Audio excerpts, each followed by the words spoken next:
Shang-Chi and the Legend of the Three Rings was okay.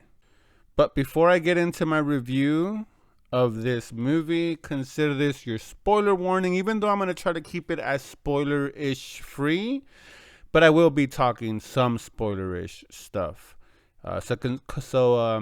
Consider this your spoiler warning for this review. So I watched it today. I didn't watch it in 3D or IMAX or anything. Even though I think the movie probably lends itself to be watched that way.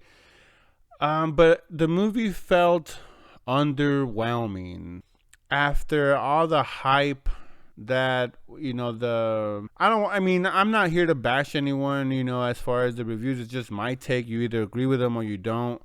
But the early reviews from Thursday, I watched it today, Saturday, on its release week, and you saw, it's a new era for Marvel, and it's the new Avenger that we needed. But honestly, and I know it's an origin story, right? So going into it, I knew that it was going to be a lot of dialogue, a lot of setup, a lot of going back and forth. But the movie did it way too much. And I understand that it's trying to hit a chord with us, right? To make, Shang-Chi more, and Aquafina, I guess, more relatable, more of a like hitting home. And I mean, in some aspects, I guess it accomplished that. But I just think it was maybe it's just the way, but the pacing seemed off, and the dialogue was just so all over the place. And for being a movie that you're setting up its own universe, right? It'd be like, oh, it's gonna be like the Black Panther of like, Asian American people or just Asian people. I mean, it did its justice. It's as far as the Asian heritage, wherever it is, just take it for what it is. I'm not gonna sit to one region, whether it be Japan, China, Thailand, Taiwan, whatever.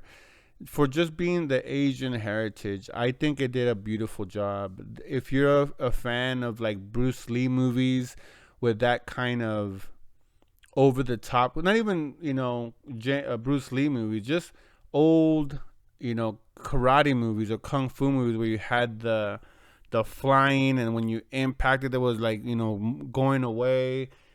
You got a lot of that, and I like that aspect of it.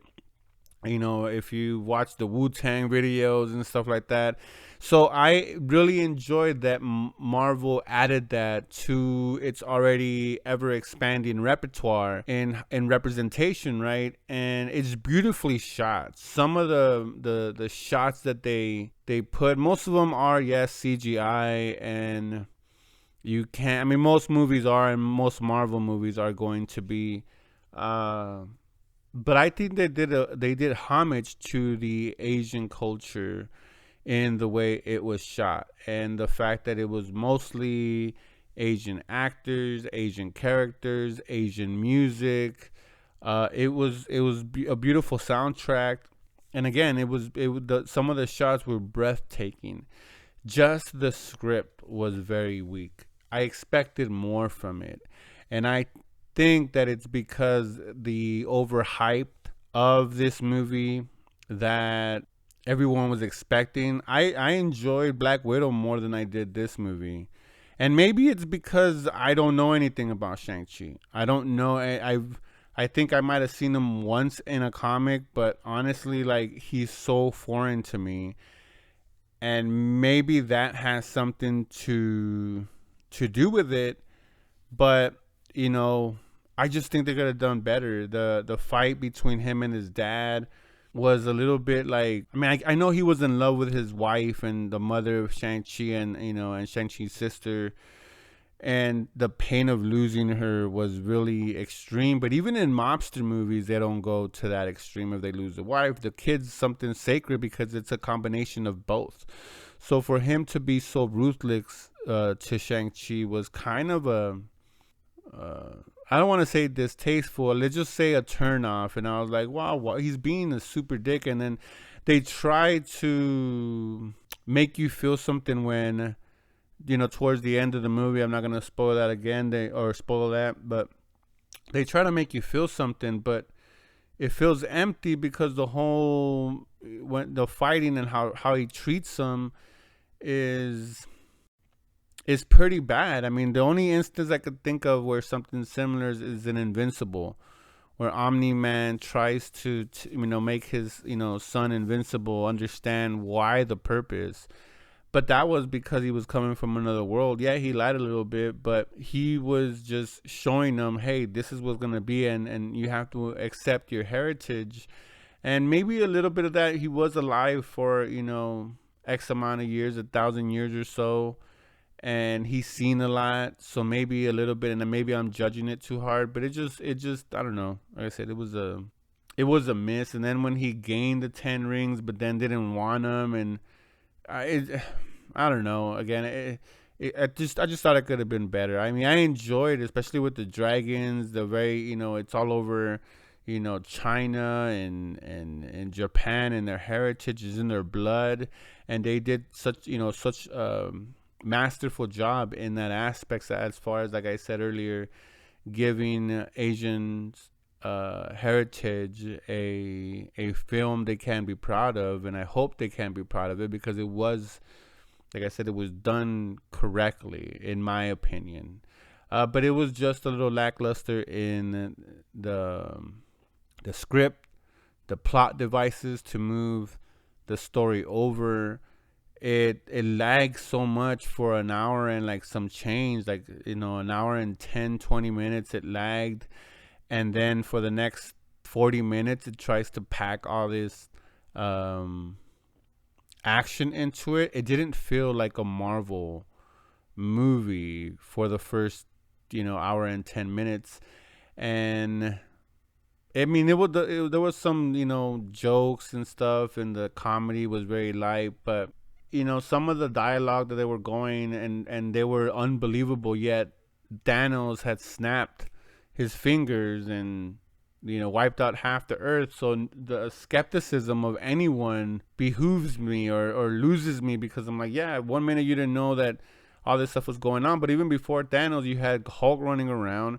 You had a man in a flying suit. You had Thor, that was basically a celebrity and everybody knew him. You had Captain America, again, celebrity, everybody knew him, and a freaking criminal.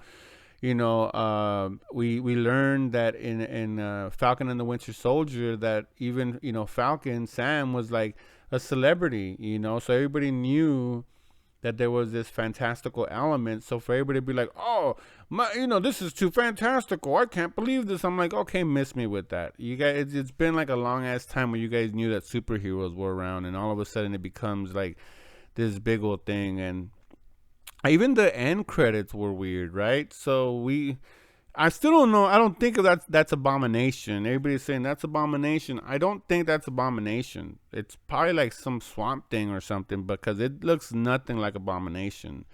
But we had Wog in there, and he was in there for a little bit in the beginning, and you're like, oh, that's all he was in there for. He's not gonna help out or nothing. But then towards the end credits, he comes out again and calls Shang-Chi about the 10 rings, because now they're in his possession at the end of the movie, at the end of the end credits. And that didn't bother me, right? And you have what about that, the whole part, I was questioning where the hell Doctor Strange was. Still, he wasn't around in WandaVision, and he's still not around now. And we see that he's going to be in Spider-Man Far From Home and stuff. So maybe, I don't know. I have a theory about that stuff. Why is he missing? We know he's not dead after Endgame. He's still around. So where is he? Where is he in these events? Because they're supposed to be present day. But what freaking bothered me the most, and you guys comment down in the put your thoughts down in the comments as far as what you thought about this. But we see Captain Marvel, and she doesn't look the same. Like they just called them up. Hey, we need you to, come down here and shoot your scene for, Shang-Chi end credits. And she just bounces, and then you have Banner, but not Professor Hulk, Banner. And he's in a sleeve, but not as Professor Hulk. I'm like, wait, I thought that was the whole purpose. That what he did is that he's gonna stay.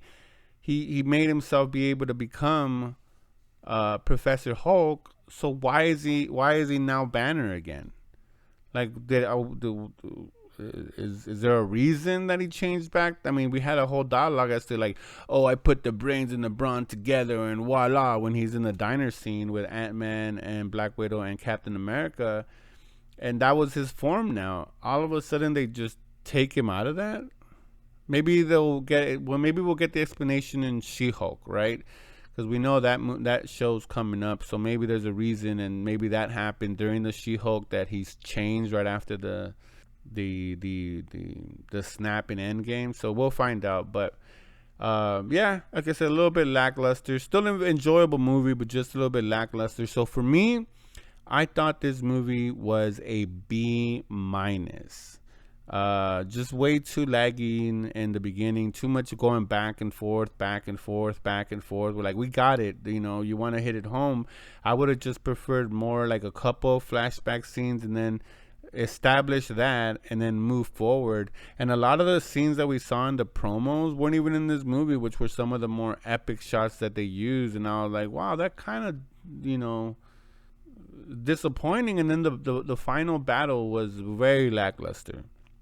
But anyways, those are just my thoughts. I would love to hear your thoughts down in the comments. What did you think about this movie? Do you think a B minus is too low? Did you think it was amazing? Do you think it was off the hook and it should have been like an A plus plus? Just an A, maybe an A minus. Let me know your thoughts down in the comments. And like always, that's a wrap.